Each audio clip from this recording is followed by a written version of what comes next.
WV Uncommon Place. This podcast is a variety podcast that houses numerous series to cover mental health, empowerment, podcast framework, and various intimate theories to get to know the hosts. Along with occasional movies reviews and dives in pop culture with our event podcast episodes. The Uncommon Place digs into bringing guests on that stories don't fit the mold and are very different. WV stands for the great state of West Virginia, and every quarter we cover something in West Virginia. Stacey and myself, JR, are your hosts, so please come along for this venture to our Uncommon Place.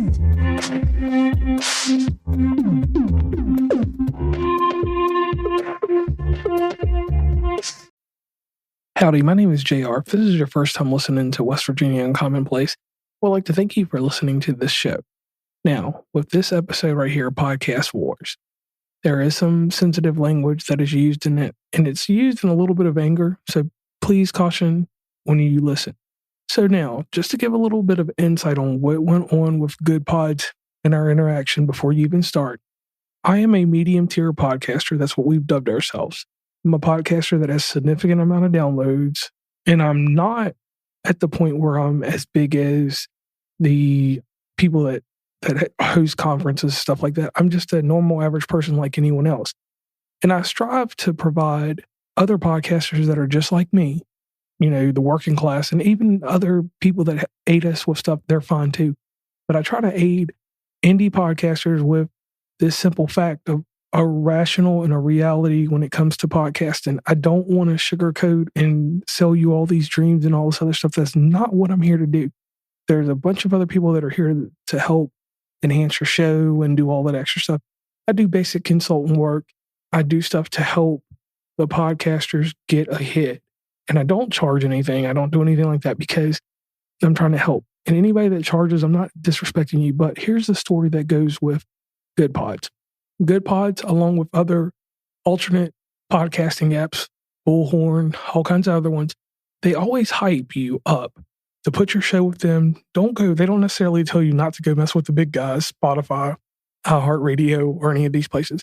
But they want you to create a niche, and that's the word I'm using, a niche, by using their podcast service to build your show up and to let their analytics and the superlatives they give you, because they'll let you know that you're the number one show on Good Pods. And I noticed, and maybe this was me just being a little out of sorts, my show does very good with its numbers. No disrespect to anybody or anything like that. And I'm not trying to take away from anybody that doesn't have numbers like I do. But I kind of wonder, why does my show not chart on Good Pods? So Stacey and I and other podcasters over time that do not use Good Pods, because at first I was about Good Pods. I was like, oh, it's a nice alternative. Hopefully it'll be like Bullhorn. Maybe it'll last a little bit longer and be stronger than Bullhorn FM. But in its case, Good Pods was fraudulent. And where they were fraudulent, you can go in and you can check this out on my Instagram. You can follow it anywhere you want to go to see this. Basically, the top 5 podcasts, 2 of the podcasts are legitimate. The other 3, the top listeners for their shows, which you can go in, and if you need the instructions on how to go do this, you can go in and see. And this is by fault of Good Pods. 3 of those top 5 podcasts, the top listeners are the podcaster. Now, me, for integrity and stuff like that, people would say that people go out here and buy their numbers and do all this stuff, or that's what I did. And I didn't do that. I've done it through straight organic growth with the help of some aids. Snapchat being number 1. Number 2, copyright AI, be it Podflow or be it Capsho. Next, the third thing that I did was I befriended every guru, podcast aficionado, or whoever claimed to be the best at what they do. And I sampled from each one of them. I took the good parts of what they do, and then I took the fantasy out of what they tell you. And in doing that, when people come talk to me and we have conversations, I'm not a coach. So there's no session. When you talk to me, you talking to a genuine human being, and I will give you my assets. I will show you what I have and what I bring to the table. In turn, I will still turn you to the Deidre Shins of the world, the Alex Sanfilippo's of the world, people that generally are out here trying to help you. And then there's other people that have been in podcasting a long time, so they're historians of podcasting. I'm not going to name drop every single person. But before this show starts, I just wanted to get that out there because me and Stacey intensely went through, we looked over these podcasts, we looked over other shows that we follow. I interact with over 200 podcasters every month on some facet, be it social media, personal phone calls, whatever. And a lot of people were getting very hype about Good Pods and showing off these stats. And I wouldn't get necessarily upset, but the thing that got me was like, how is Good Pods naming this certain show that's not even categorized in this genre number one in this place? And why would they do this for people? Give them superlatives. And I understand some people need participation trophies, and that is fine. But my thing was this: why, on any good day, a hardworking podcaster such as myself, or such as the King Germs from the Frocast, the Julios from Frankly Francisco, the guys in Cleveland with For Too Many Podcasts. There's so many podcasters that I could name that go out here and work hard at their craft. They go every week. Sometimes we don't even get the views. We don't get everything right there up front. It's a gradual pace. Some people don't get 1,000 downloads in a day. Some people get 1,000 downloads in a month. And for those people that get that, it's discouraging to see podcasts that are lesser known. Like one show that I showed, for instance, was a show that only had 17 episodes. How could it be ranked in the top 5 with 17 episodes unless they were a celebrity? And doing our research, we checked the Instagram, we went everywhere else, and this person didn't have that kind of popularity. It's because they listened to their show 1,700 times. Now, that being said, I hope you all enjoy this episode, and I hope that we can keep bringing things to the forefront. And one thing to all podcasters that listen to this episode, you are great at what you do. Nobody can ever knock you for what you do. You are the best in the world at what you do. Other podcasters are the best in the world at what they do. But the one thing that we're all good at is turning on the microphone and expressing ourselves. So that's the main message I want to give to any podcaster.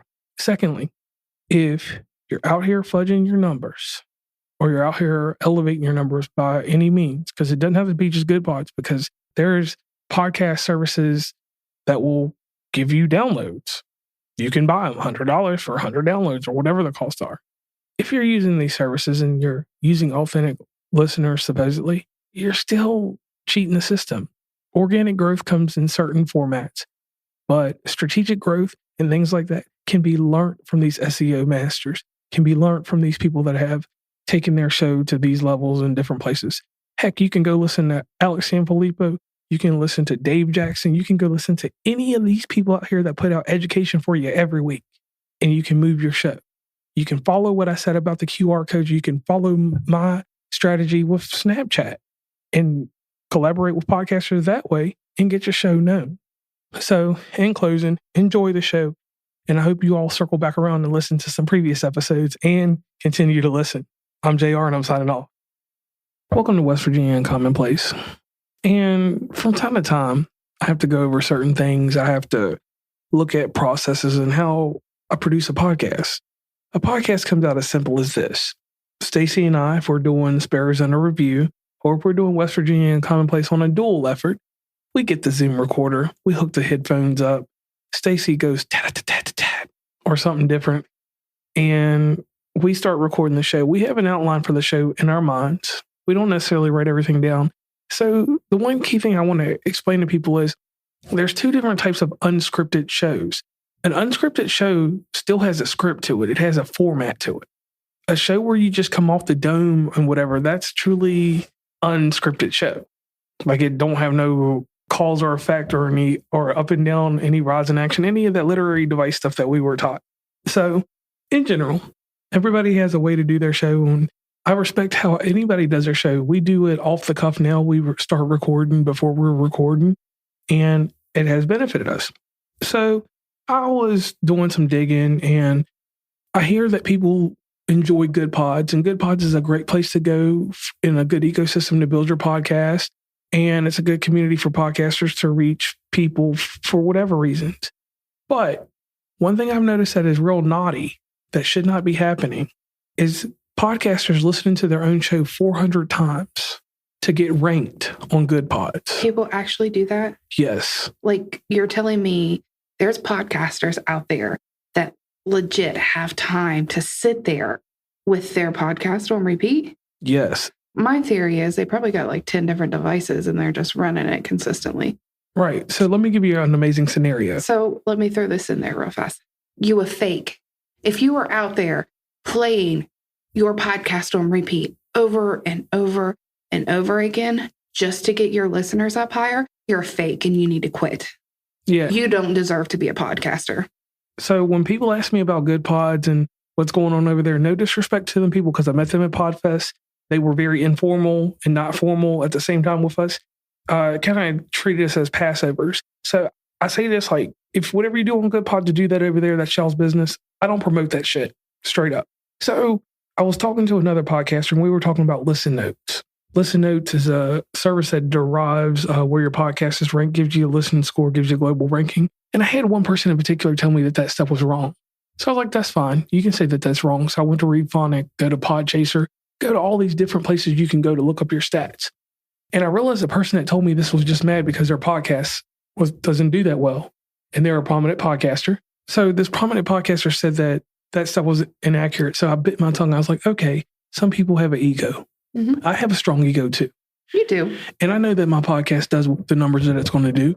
But those are legit numbers. You're not sitting here playing your daggone show on repeat on all 10 of your devices you got at the house.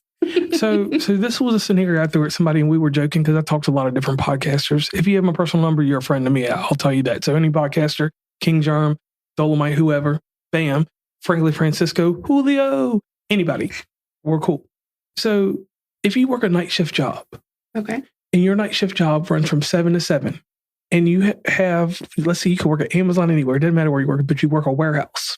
Imagine how many electrical outlets you have at your disposal. You're on your forklift, but you got a workstation. You can plug them bad boys up and let them roll. 10 hours a night, if you record a 30-minute show, right? You're doing numbers. And it doesn't even have to be pinned on someone that works night shift. I mean, you can do my job and still run that on repeat. I work at a desk 8 hours a day. I mean, that's for anybody that sits there and has the capabilities to run episodes. Like to me, you have an iPhone. You have 2 Androids. You have 2 iPads at the house. One's mine, one's yours. And then we also have 3 computers between the 2 of us. Right there's 8 devices you could be setting up and playing those on repeat while we go out and run around all day. Right. And then let me throw the dark horse in there that people fail to forget. They fail to forget those Alexa speakers.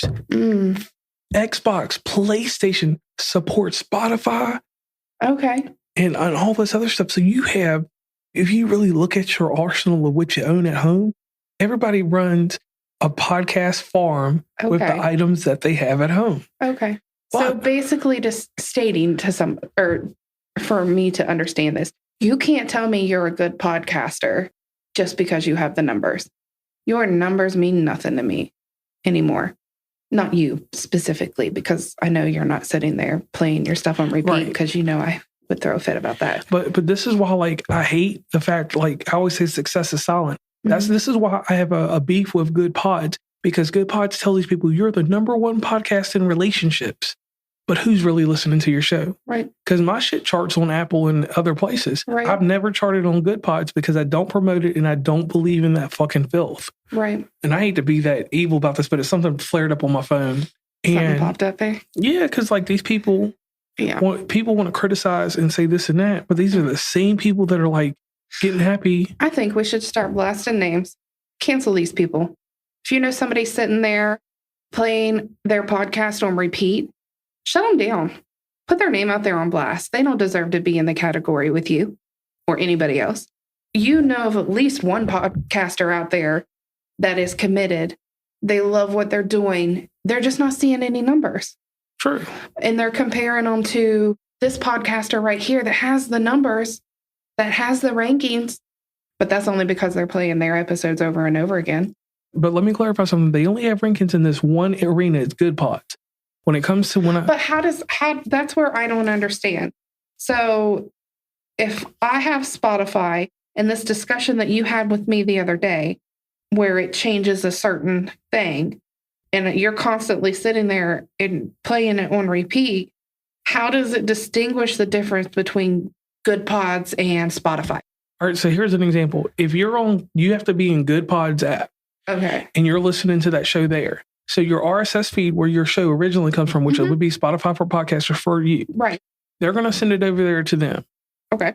Good Pods is going to send back certain information from the RSS feed to Spotify, which doesn't matter when they give it to them. They're going to give it to them at some point. So they might get it the day after or 2 days later. Right. But that's what I'm saying, though. Like if I'm sitting here listening to my podcast on repeat in Spotify, and I'm doing it the way that you told me is a possibility of being done earlier this week, aren't those numbers going to register on Spotify? No. Spotify is only going to give you certain counts for your listens because they're going to look even if they are changing that. Unless their IP address changes. Right. But that's what I'm saying. Right. That way you told me changes your IP address. Right. You can change your IP address and you can keep it funneling. Good Pods, on the other hand, you record a 15-minute show. Mm-hmm. Every time you play that show in their system, and only in their ecosystem, because they're the only ones that do this. Okay. In their ecosystem, people are bolstering their numbers by playing it on repeat, or like this one guy did in particular, because we've been talking about this in the background with but that's the thing that I don't understand. Like if you can change your IP address how often does it reset? You said. If you set that bot up, like every hour, right? It will change every time you click off that episode. As that episode finishes, it will change your IP address. Okay, so what's the difference of someone trying to do that on Spotify compared to Good Pods? Like, I get that you're saying that Good Pods doesn't care about the IP address. What I'm saying is it's real simple. On Spotify, it would be the same thing, but Spotify's not going to tell you that you're the number one podcast in relationships.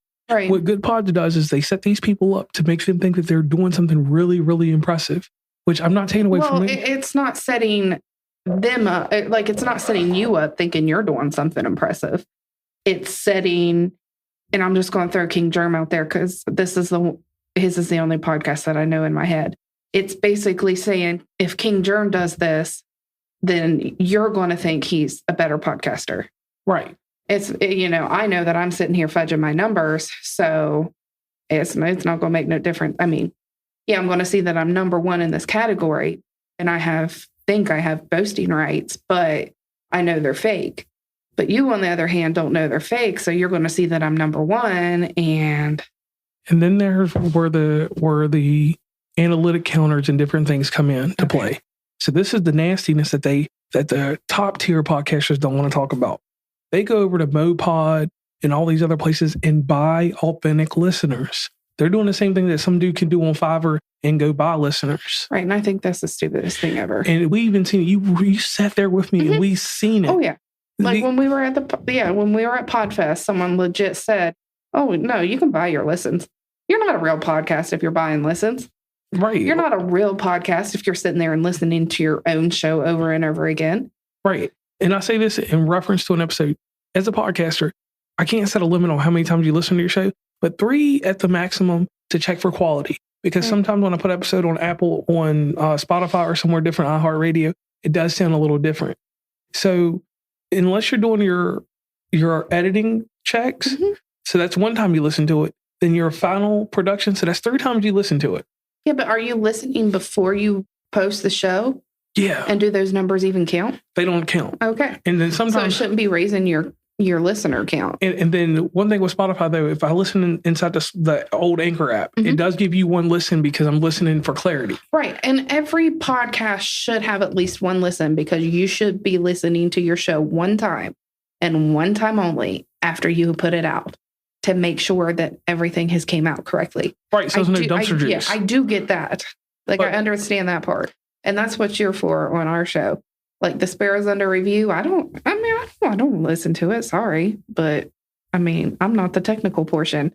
I'm here to insert my 2 cents and gripe and complain about anything that I feel is fair or unfair. Right. So then you have these other podcasters in the medium tier spectrum or anywhere, I don't care where you are inside of it, that get offended when you tell them certain things and you show them certain things. So what I learned is I don't say nothing about my numbers to anybody.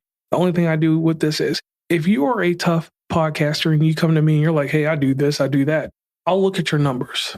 And when I look at your numbers and I see them and I'm like, oh, this is what you're doing. Well, I'm going to run them through my tools because I've got tools that are going to let me know if you're buying them or not. Podchaser, you can go through anything to look at these things. So like when that one person told me that Listen Notes wasn't accurate, I realized that person didn't like Listen Notes because of how their show was presented. Because they're supposed to be a 6-figure podcast and they barely turn over a percentage. Right. But I would like somebody to show me where they're making money inside of podcasting, not because of your sponsors, or whatever you want to call them, not from the outside of podcasting. Do you get what I'm saying? All right. So like, can I? Yeah, but you know what I'm trying to say, right. though. So let me put a square. We'll make a rectangle out of it. It's like what gets me about people in podcasts and what's bothered me since we've been to Podfest. Everybody sells a fucking course. Right. They sell a show. They sell something. They have to sell something. Now, sponsorship is a different thing. You get sponsorship for your show. That's fine. That's money that's attributed to your show. But you selling a course, you're not making money off your podcast because you're selling a course. You're making money off your course because you're selling a course. Right. And it has nothing to do with your podcast. And it's not like people are making that Joe Rogan money or just money in general from their actual show. Right. Like no one that we know of that I have sat down and talked to can tell me 100% or even tell me 50% that they make money off their show. Right. That people listen enough that Spotify cuts them a check and says, hey, here's your money. Apple sends them a check, which Apple's funny on the money anyway. And I did say that Apple. Because we're still fighting y'all for money. Once you send our check, we might retract that statement. Right. Might retract it. And then the other places, like you can't make money off Pandora, Amazon, or any of these places because when they send your information back, they're expecting whatever commercial you get from Spotify or your sponsors takes care of you. Right. So that's another area that I have an issue with Good Pods because Good Pods is a good game. They talk a good game about how they're here to help the community and all this stuff. But basically, you're sitting your show over there and they're not helping you build your show or grow it. You're just growing it inside their ecosystem, inside their community. And then when you try to branch out and become bigger than that, I don't see any of these good podcasts ranking on Apple, not even in the 500 slot or even in the 1,000 slots when it comes to their show. So that's why I always take a grain of salt with people. I bite my tongue. I'm like, hey, let's sit down. Let's calm down. Because I know that people aren't putting in this real marketing. I've sat here with over 200 podcasters. I have sent QR codes to a set of podcasters and they passed them down. I taught people how to do the Snapchat. I grew my show. I didn't have a $5,000 allowance with some kind of podcast studio to push the show or to do this and that. It was all on the blood, sweat, and tears of this one idea that Snapchat moves my show. It puts it in a location for 12 to 18 months, and it's longer now. I can actually sit down and say, we haven't been to Greensboro in 2 years. Mm-hmm. Our show's still sitting in Greensboro at Jake's Pub. I think that's the name of it. So the thing that just bothers me is like, if we don't talk about numbers, we just get that out the way. When you actually sit down to see residually where people get money out of podcasting, they don't get it out of podcasting. They get it out of the selling of a course. Everyone says, fine tune what you do, take your story, make it into a course and make some money. Right. And then when I get to the table, I just want, when I'm here and I'm talking to people about getting sponsors for people, getting sponsors for myself, and I'm like, hey, we got the numbers, we got what you're looking for, but then you make another excuse.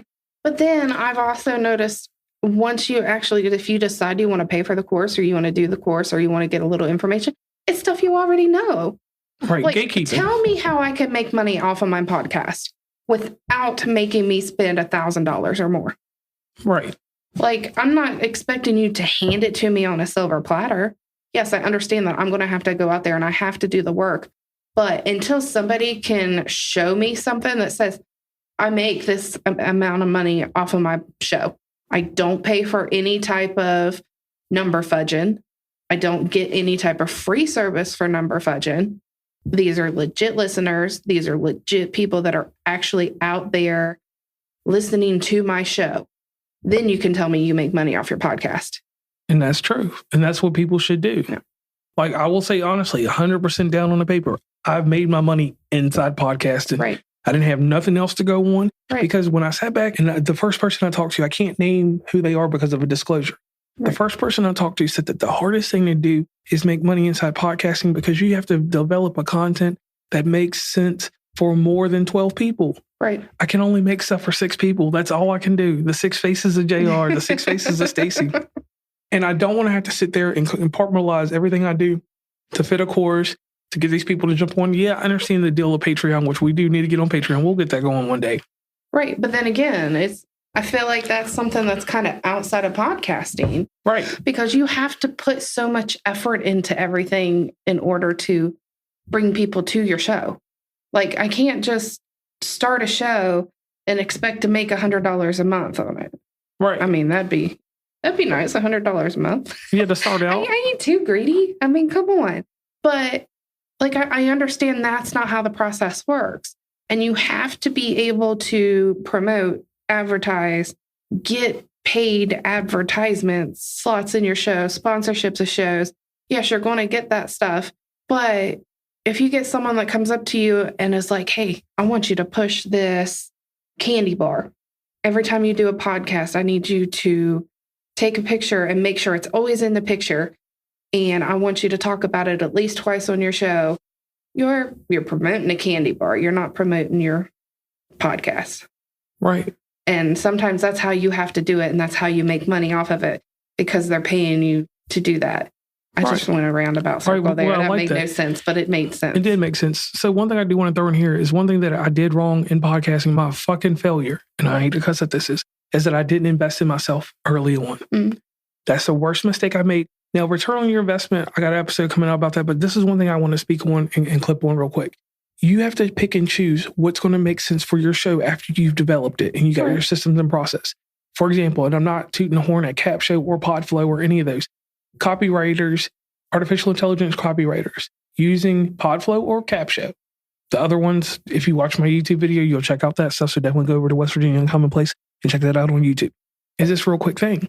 We started putting money into getting, all right, we put money in the show and we started getting those show notes and we saw SEO. Right. We've even seen it in Sparrow's review, we've seen it really hard. And then with the episode of Song of the South, I noticed when we started investing in something like that, we put $30 in one and this and that and the other. That $30 turned into $67 1 week. Right. And that's the thing I feel like people don't want to tell you. I know that we're going to have to invest X amount of dollars if we want to earn X amount of dollars. I understand that. But that's the thing that people aren't upfront about with you. Oh, you can do anything. You can record an episode on your watch. You can record it on your phone. You can just stand here and do an episode right here all willy-nilly. I mean, yeah, you can, but it might not sound the best. And you're not going to gain a whole lot of people to do that. If you're just wanting to do it for fun, that's fine, whatever. But no, if you're going to do that and you're only going to use the free stuff, if your goal is to make money, it's not going to happen. No, not ever. And I'm not saying you went out here and you bought the best equipment, because we know you didn't, but we bought what was affordable to us in the times when we bought them. I started out with $5 mics. Yep. It was a $5. No, your first one was that $20 one from Walmart. The Samson, yeah. And then we got the $5 mics from the Treasure Hunt in Charleston. And we rocked them joints out. Yep. They went to Boston and everywhere. Yeah. And then you ended up with the Yetis. I ended up with 6 Yetis altogether, down to 1 now. Sold the rest of them. Yeah. And then now you have the Zoom recorder. And the Zoom ZDMs. Yes. The ones that have the connectors. XLR, yeah. And XLR is a pure sound. We don't even record with a computer. The only thing we use a computer for is Podcastle to edit this stuff. And I can edit these shows in 30 minutes because I don't do distraction editing. That's one thing I want to clear up for everybody. I don't take out every single and all that other stuff. I make sure audio level sound. And it sounds as pure as what I'm listening to right now when I talk or you talk. Right. And if you want to edit and take all of that stuff out, that more power to you. And it kind of goes back to the episode we did the other day. You need to do what works for you. And we're going to do what works for us. But we noticed that we weren't getting a return on the podcast until we actually started investing some money into it. Going to different shows and different things like that. Right. So in finishing this episode, and this episode is just a podcast proclamation, I want to say this. If you're over there at Good Pods, and I'm speaking specifically to you podcasters that are at Good Pods, if you're out there fudging your numbers and you're thinking you're tough out here doing whatever and you're bragging and boasting about this stuff, when it comes time to get a sponsor, when it comes time to come to me for a consultant, when it comes time to go to anybody that can see your real numbers, remember, you can't lie. So I would like to throw this out here one more time. I say blast them. You know, someone's out there faking their numbers. Just put them out on blast. Cancel them before they get started. Right, because we don't need all this fakeness. Let them receive the karma they deserve. Yeah, no doubt in that. And we'd like to thank you for listening to WV Uncommonplace. Make sure you follow us on all social media platforms. We have Facebook, Instagram, YouTube, TikTok, even though he's been kind of lacking over there on the TikTok area. What else did I forget? Twitter, LinkedIn, anything. We also have a phone number. It is 304-462-9721. And you can also email us at wvuncommonplace@gmail.com. And don't forget to check out our sister show, Sparrows Under Review. Please follow WV Uncommonplace on Instagram, Tumblr, Twitter, TikTok, where we have some great content, Facebook, LinkedIn. Hit up the merch store at oncommonplace.square.site. Join the email list from the website, and rate, subscribe, and give feedback from your favorite podcatcher. And lastly, thanks for listening, and tune into the next episode.